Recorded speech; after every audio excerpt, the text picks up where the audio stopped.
살아계신 하나님, 오늘도 우리 가운데 새날을 허락하여 주시고 이렇게 새날의 첫 시간을 깨워 주 앞에 나올 수 있는 이 귀한 은혜와 특권을 더하여 주심에 감사를 드립니다. 하나님, 우리가 주님의 은혜를 간절히 사모합니다. 우리는 주님의 은혜 없이는 아무것도 아닌 너무나도 연약한 존재임을 고백합니다. 주님, 이 시간 우리 가운데 말씀하여 주시고 하늘의 문을 여시사 신령한 은혜와 그 복을 이 시간 함께 예배하는 모든 예배자들의 심령 가운데 동일하게 부어 주옵소서. 시간 함께 하실 주님을 믿고 의지하오며 이 모든 말씀 살아계신 우리 주 예수 그리스도의 이름으로 간절히 기도하옵나이다. 아멘. 오늘도 함께 온라인으로 예배하는 모든 예배자 여러분 그리고 성도 여러분 환영하고 축복합니다. 오늘 하나님께서 우리에게 주시는 말씀은 신명기 25장 1절에서 10절 말씀입니다.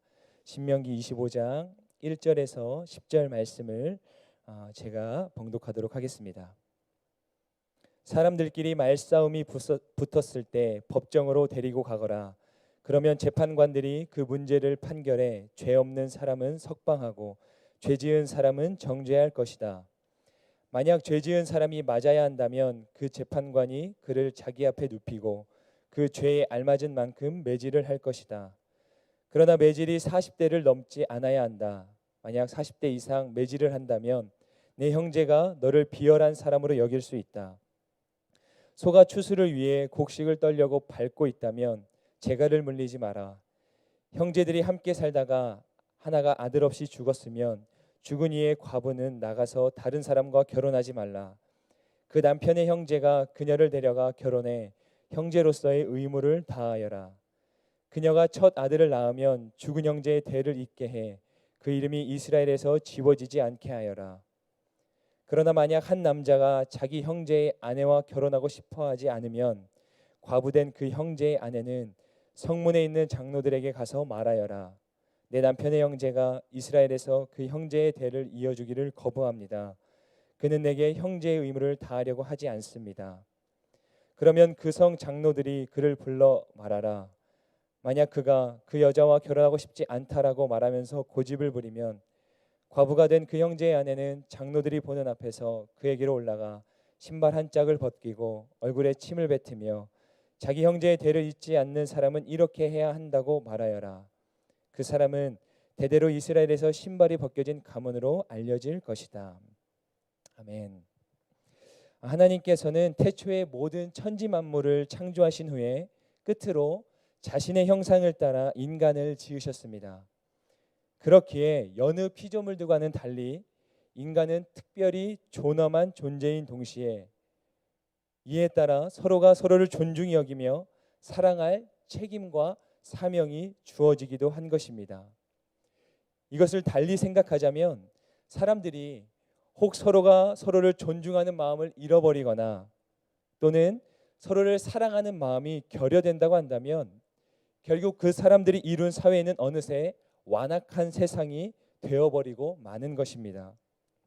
우리가 이러한 이해를 가지고 오늘 본문의 말씀을 조금 더 자세히 들여다보면 먼저 본문 말씀 1절에서 3절 말씀을 다시 한번 제가 읽도록 하겠습니다. 사람들끼리 말싸움이 붙었을 때 법정으로 데리고 가거라. 그러면 재판관들이 그 문제를 판결해 죄 없는 사람은 석방하고 죄 지은 사람은 정죄할 것이다. 만약 죄 지은 사람이 맞아야 한다면 그 재판관이 그를 자기 앞에 눕히고 그 죄에 알맞은 만큼 매질을 할 것이다. 그러나 매질이 40대를 넘지 않아야 한다. 만약 40대 이상 매질을 한다면 내 형제가 너를 비열한 사람으로 여길 수 있다. 특별히 오늘 본문에서는 두 가지 주제가 다뤄지고 있습니다. 그중 첫 번째가 바로 1절부터 3절에 기록되고 있는 태형에 관한 규례입니다. 이것은 사람들 사이에서 분쟁이 발생했을 경우에 재판관으로 하여금 의인과 악인에 대하여 명확하게 판결을 하도록 하였고 이때 태형이 필요하다고 판단이 된다면 40대까지 때릴 수 있도록 한 그러한 규례입니다. 특별히 여기서 40대의 기준을 둔 것은 바로 40대를 넘어가게 되면 형제가 그를 비열한 사람으로 여길 수 있기에 이를 넘지 않도록 하나님께서 특별히 규정해 주셨던 것입니다. 이것을 달리 말하자면 아무리 잘못을 저질러 매를 맞는 형벌을 받는다 하더라도 인간으로서의 기본적인 존엄성과 그 명예가 훼손되어서는 안 된다라고 하는 정신을 담고 있는 것이기도 했습니다. 여기서 태형이 선고되는 경우를 보면 사형에 해당되는 중죄는 아니지만 그러나 제물로는 배상할 수도 없는 잘못에 대해서 선고되는 그러한 형벌이었습니다. 그리고 사실 매를 맞는 이 형벌인 태형은 처벌을 받는 사람으로 하여금 신체적인 고통도 고통이겠지만 그보다 더 큰 굴욕감을 느끼게 한다는 특징이 있는 그러한 형벌이기도 했습니다. 따라서 누군가의 죄가 태형에 해당한다는 판결을 내리기 위해서는 반드시 공정한 재판관의 개입이 필요했던 매우 신중한 일이었기도 했습니다. 이에 대해서 신약 시대로 넘어와서 보면 특별히 고린도후서에도 사도 바울이 유대인들에게 40에서 하나 감한매를 5번이나 맞았다는 기록을 우리가 볼 수 있습니다. 이 40대를 넘어간다는 것은 유대인들에게 있어서는 형제를 경히 여기지 말라는 율법을 어기는 것이 되는 거죠. 그 형벌을 받는 이에게는 굉장히 치욕스러운 일이 되는 것이었습니다. 계속해서 이어지는 4절 말씀에 보면 추수를 위해 곡식을 떨려고 밟고 있는 소에게 재갈을 물리지 말 것을 말씀하고 있습니다. 이 본문의 처음 내용에 보면 분명 태형에 관한 규례를 말씀하고 계시는데 이어서 갑자기 소에게 재갈을 물리지 말라는 내용이 나오고 있습니다. 이것은 태형을 선고받은 인간의 기본적인 이 존엄성과 명예를 해치지 않는 것은 곡식을 떠는 소의 이야기에 비유하여 말씀하고 있는 것입니다. 즉 주인은 소가 곡식을 잘 떨게 하도록 계속 움직이게 하기 위해서 가벼운 매질을 하게 되는데 이때 주인은 소의 입에 재갈을 물리면 안 된다라고 하는 것입니다. 즉 이는 아무리 짐승이라도 매를 맞으며 일을 하고 있는 것이니 조금이나마 곡식을 먹는 정도는 허용해 주어야 한다는 뜻이었습니다. 결국 태형에 관한 규례를 말씀하며 일을 하는 소에게 재갈을 물리지 말라라고 하는 이 비유가 기록된 것은 이처럼 짐승에게도 이러한 아주 기본적인 배려를 하는데 하물며 사람을 매질할 때도 그 존엄성을 해칠 정도로까지 굴욕을 주어서는 안 된다라고 말씀하시는 것입니다. 우리는 이것을 통해서 동시에 무엇을 깨닫게 됩니까? 어떠한 사람이 잘못을 저질렀을 때는 그 잘못과 죄에 대하여는 분명히 타당한 처벌을 받아야 되겠지만 죄를 짓고 잘못을 범한 사람이라고 하더라도 하나님의 형상을 따라 지음받은 인간의 기본적인 존엄성마저 짓밟아서는 안 된다라고 하는 그 하나님의 마음을 우리가 엿볼 수 있게 되는 것입니다. 그러므로 오늘 이 시간 함께 온라인으로 예배드리는 모든 청년 여러분 그리고 성도 여러분, 하나님은 특별히 그분의 자녀된 우리로 하여금 그러한 하나님의 풍성한 긍휼과 사랑의 마음을 품기를 원하십니다. 그 긍휼과 사랑의 마음을 힘써 베풀기를 원하시는 것입니다. 그래서 우리가 세상 가운데 빛과 소금으로 그리고 하나님의 자녀됨이 온전히 드러나기를 원하시는 것입니다. 오늘을 사랑하는 저와 여러분들의 삶에 이러한 하나님의 마음으로부터 주어지는 풍성한 긍휼과 사랑의 마음이 더욱 넘치시기를 주님의 이름으로 간절히 축원합니다. 그런가 하면 오늘 본문에서 다뤄지는 이 두 번째 주제는 바로 계대법 혹은 수혼법이라고도 불리는 규례입니다. 이 규례의 내용인 즉슨 결혼한 어떤 남자가 자녀가 없이 죽는 경우에 죽은 사람의 형제들 가운데 한 사람이 그 죽은 자의 아내와 결혼을 하고 아들을 낳아서 그 아들로 하여금 죽은 형제의 이름을 잊게 해주어야 한다는 내용입니다. 이것은 형사취수제라고 불리기도 했는데 이것은 분명 현대 사회에서는 적용하기 힘든 법인 동시에 그만큼 우리에게는 조금 의아하게 여겨지는 법이기도 합니다. 그러나 이 제도를 세우신 하나님의 뜻을 기억하고 이어받아서 그 뜻이 오늘날 우리의 삶에도 적용되도록 하는 의무는 여전히 유효하다고 볼 수 있겠습니다. 이 법은 분명 오늘날의 문화와 또 상식으로는 받아들이기 힘든 규정이기도 하지만 사실 그 당시에는 분명한 또 그만한 이유가 있기도 했습니다.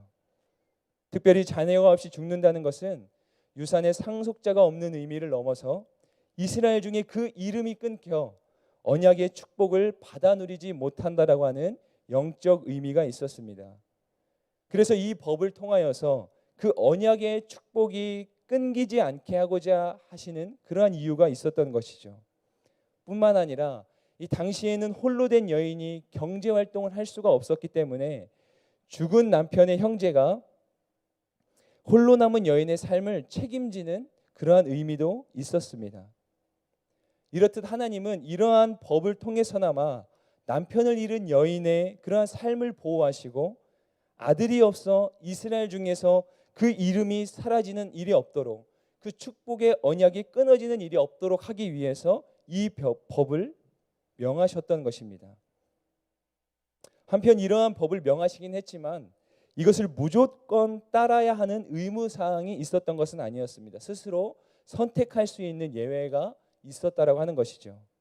만일 죽은 남편의 형제가 어떠한 이유에서든지 책임을 감당할 수 없다고 한다면, 그리고 말씀에 기록된 것처럼 고집을 부린다라고 한다면 정해진 규례와 절차에 따라서 얼마든지 거부할 수도 있는 일이었습니다.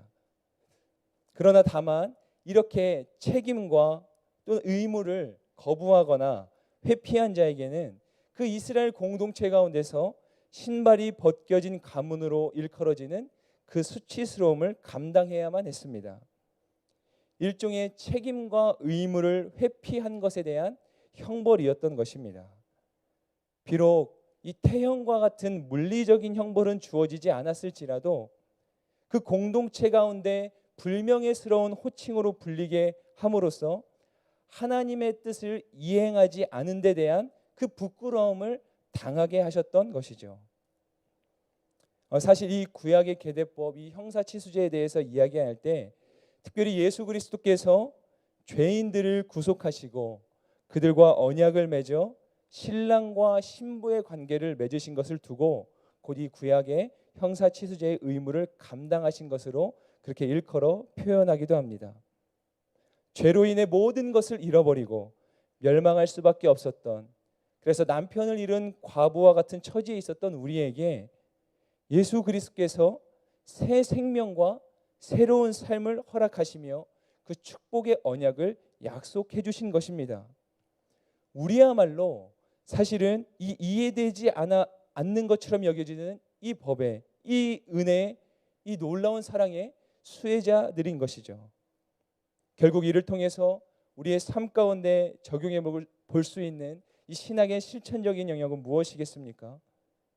바로 구원과 돌봄 그리고 사랑이 필요한 이웃에게 그리스도의 사랑으로 복음을 전하고 섬기며 돌보는 일은 구원받은 성도로서 그리고 하나님의 자녀로서 마땅히 실천해야 할 의무사항이라고 하는 것입니다.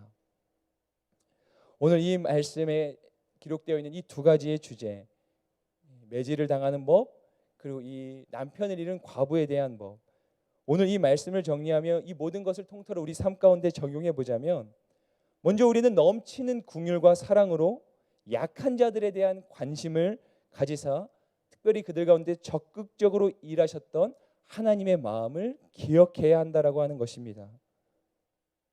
그 마음을 기억할 뿐더러 더불어 우리도 약한 사람, 가난한 사람, 그리고 힘없는 자들에게 기꺼이 그 하나님의 마음을 품고 다가설 수 있는 용기가 또한 필요한 것입니다. 이 용기를 가지고 여기서 그치지 않고 또한 그들의 필요를 채워주는데 우리가 적극적으로 힘써야 된다라고 하는 것이죠. 우리가 마땅히 그렇게 그 책임을 감당하고 그 의무를 감당해야 되는 것은 그것이 곧 하나님의 마음이자 우리 아버지 되신 하나님께서 기뻐하시는 일이기 때문입니다. 오늘을 살아가는 저와 여러분에게도 하나님의 자녀로서 또 하나님의 백성으로서 마땅히 감당해야 될 또 그 의무와 책임이 주어지고 있습니다. 세상 가운데 빛과 소금의 역할을 감당해야 하며 하나님을 사랑하며 또한 내 이웃을 내 몸처럼 사랑해야 하는 그 사랑의 온전한 실천이 우리 가운데 그 실천의 책임이 주어지고 있는 것입니다. 우리가 사랑을 받기에는 참 갈급해하고 우리가 어떤 나의 것을 누리는 데서는 참 누가 시키지 않아도 그렇게 잘 해내기도 하지만 그 사랑을 나누며 또 베풀고 누군가에게 나의 손길을 통하여 도움을 베푸는 일에는 인색한 모습이 있지 않은가? 또 하나님의 은혜를 누리는 데는 그렇게 목말라 하지만 그 하나님이 이미 주신 우리 가운데 주신 그 은혜를 가지고 감사한 마음으로 그 은혜를 나누며 또 하나님의 나라를 세워가고 그 예수 그리스도의 사랑을 흘려보내는 일에는 우리가 너무나 경직되어 있는 것은 아닌가? 오늘 말씀을 통해서 우리가 한번 돌아볼 수 있기를 소망합니다. 이 말씀이 우리 가운데 또 다른 은혜의 빛이 되어서 오늘 하루도 저와 여러분들의 삶 가운데 그 하나님의 긍휼과 사랑, 놀라운 그 자비의 마음이 풍성히 흘러 넘치기를 주님의 이름으로 간절히 축원합니다. 우리 시간 함께 기도하시겠습니다. 기도하실 때 오늘 주신 말씀을 기억하면서 하나님의 그 마음을 우리가 특별히 간구하며 나아갑시다. 하나님, 그렇습니다. 우리가 사랑을 받는 데만 급급했지, 하나님 그 사랑을 간구하는 데만 급급했지, 이미 우리 가운데 주신 그 하나님의 풍성한 사랑을 기억하며 또한 누리며 그 사랑을 흘려보내는 데는 너무나 인색했던 것은 아닌가 돌아봅니다. 하나님, 그러한 우리의 모든 연약함들을 하나님 이 시간 주 앞에 내려놓습니다. 우리 가운데 마음을 돌이키게 하시고 오늘 주신 말씀을 따라서 기꺼이 사랑을 베풀며 특별히 약한 자들, 힘없는 자들에게 그 주님의 마음으로 다가서기를, 그 사랑을 베푸는 책임과 의무를 다하는데 머뭇거리지 않는 우리가 되기를 이 시간 함께 힘써 합심하여 기도하며 나아가도록 하겠습니다. 기도합니다. 사랑의 하나님, 감사합니다. 이 시간 우리가 주신 말씀을 기억하며 함께 합심하여 주 앞에 간절히 기도함으로 나아갑니다. 하나님, 그렇습니다. 하나님께서 지금 이미 우리 가운데 주신 그 풍성하고 놀라운 사랑이 우리 가운데 흘러넘치고 있는데 우리는 여전히 받는 것에만 급급하며 내 것을 취하는 데만 하나님 목말라 또 갈급했던 것은 아닌지요. 하나님, 그러나 오늘 말씀을 통하여 다시 한번 하나님의 마음을 들여다보며 이미 내게 주신 그 풍성한 또 놀라운 하나님의 사랑과 은혜에 대해서 감사의 고백을 주 앞에 올려드립니다. 하나님, 그렇습니다. 하나님의 형상을 따라 그 존엄하게 지음받은 하나님 인간을 끝까지 사랑하시며 완전히 멸망하기를 바라지 않으셨던 그 주님의 마음을 기억하며 우리 또한 하나님의 사랑을 기꺼이 실천하며 하나님, 특별히 약한 자들에게, 힘없는 자들에게, 가난한 자들에게 그 그리스도의 사랑을 나누는 일에 하나님 적극적으로 나아가기를 힘쓰는 우리 모두가 되게 하여 주시옵소서. 그 의무와 책임을 기꺼이 감당하는 우리가 되게 하여 주시고 하나님, 그 사랑과 그 은혜를 하나님 우리 이웃에게 우리의 삶의 터전 가운데 우리가 빛과 소금의 역할을 감당하는 일에 하나님 기꺼이 앞장서는 우리가 될 수 있도록 주님 우리의 삶을 주관하여 주시고 우리의 마음의 결단을 주님 붙들어 주옵소서. 하나님의 긍휼과 사랑, 그 하나님의 자비의 마음이 우리 가운데 풍성히 흘러넘치게 하여 주시고 하나님, 말씀을 듣는 데서 그치는 것이 아니라 이 말씀을 붙들고 기꺼이 삶 가운데 살아내는 우리 모두가 되도록 주님 인도하여 주시옵소서. 우리가 이 시간에 특별히 한 번 더 기도할 때에 하나님은 그 인간의 기본적인 존엄성을 존중하시사 그 풍성한 사랑을, 그 긍휼의 마음을 끝까지 놓지 않으셨다는 것을 우리가 말씀을 통해 깨닫게 되었습니다. 이 시간 기도할 때 특별히 이 나라 이 민족을 위해서 기도하기를 원합니다. 하나님, 이러한 하나님의 마음과 이런 하나님의 긍휼과 사랑이 이 나라 이 민족 가운데 세워지기를 원합니다. 갈수록 인격이 짓밟아지고 약한 자들과 가난한 자들에 대한 멸시와 천대가 팽배해지는 세상 가운데 우리 그리스도인들이 이러한 사랑을 기꺼이 실천하는 그 사랑의 원자탄과 같은 역할을 감당하게 하시고 이 나라 이 민족 가운데 이러한 하나님의 공의와 사랑이 풍성히 흘러넘치게 해달라고 우리 한 번 더 간절히 기도하며 나아가도록 하겠습니다. 사랑의 하나님, 감사합니다. 특별히 이 시간 나라와 민족을 위하여 간절히 기도할 때에 하나님, 이 나라 이 민족 가운데 이러한 하나님의 긍휼과 사랑과 자비가 풍성히 흘러넘치기를 간절히 소망합니다. 하나님, 시대가 흐를수록 인간의 존엄성이 무너지고 하나님의 이 공의와 사랑을 찾아보기가 힘든 그 시대 가운데 악은 더욱더 팽배하여지고 가난한 자들과 약한 자들이 더욱더 설 곳 없어지는 그런 세상 가운데 우리가, 그러한 각박한 세상 가운데 우리가 살아가고 있는 것은 아닌지요. 하나님, 우리들이 먼저 깨어서 그 사랑을 온전히 실천하는 자들이 되게 하시고 이 나라 이 민족을 불쌍히 여기사 하나님의 공의와 사랑, 그 긍휼과 은혜가 풍성하게 흘러넘치는 나라와 민족 되도록 하나님의 정의와 공의가 하수와 같이 흘러넘치는 나라가 되도록 하나님 이 나라의 민족을 붙드시고 불쌍히 여겨 주시옵소서. 하나님 그리하여 하나님께서 친히 통치하시는 나라 하나님의 사랑으로 하나님 모든 이들이 정말 하나님의 그 통치 아래 그 은혜 아래 거하는 이 귀하고 복된 나라 이 민족 될 수 있도록 주님 인도하여 주시옵소서. 사랑의 하나님 감사합니다. 오늘도 귀한 말씀을 통하여 우리 가운데 하나님의 마음을 들여다볼 수 있는 은혜를 허락하여 주시고 우리의 삶 가운데 놓치고 있었던 그 작은 실천의 영역들을 또한 깨달아 알게 하시니 감사합니다. 하나님 우리도 어느새 이 강한 자만이 살아나는 세상 속의 풍조에 휩쓸려서 약한 자들을 돌보며 이웃에 대한 풍성한 긍휼과 사랑을 흘려보내야 된다는 그 하나님의 마음과 하나님 나라의 정신을 잊고 살았다라고 한다면 오늘 주신 말씀을 기억하사 또 기억하게 하사 하나님의 마음을 기억하게 하시고 그 하나님의 마음을 가지고 기꺼이 또 그 사랑을 흘려보내는 일에 힘쓰는 우리 모두가 되게 하여 주옵소서. 특별히 이 나라 이 민족을 주님께서 불쌍히 여겨주시고 이 나라 이 민족 가운데 하나님의 그 정의와 사랑 그 긍휼과 은혜와 자비가 풍성히 흘러넘치도록 주님 역사하시고 은혜를 베풀어 주옵소서. 우리 가운데 그렇게 역사하실 주님을 믿고 의지하오며 이 모든 말씀 우리 주 예수 그리스도의 이름으로 간절히 기도하옵나이다. 아멘. 우리 시간 계속해서 함께 각자의 자리에서 기도하시며 나아가도록 하겠습니다. 함께 기도하겠습니다.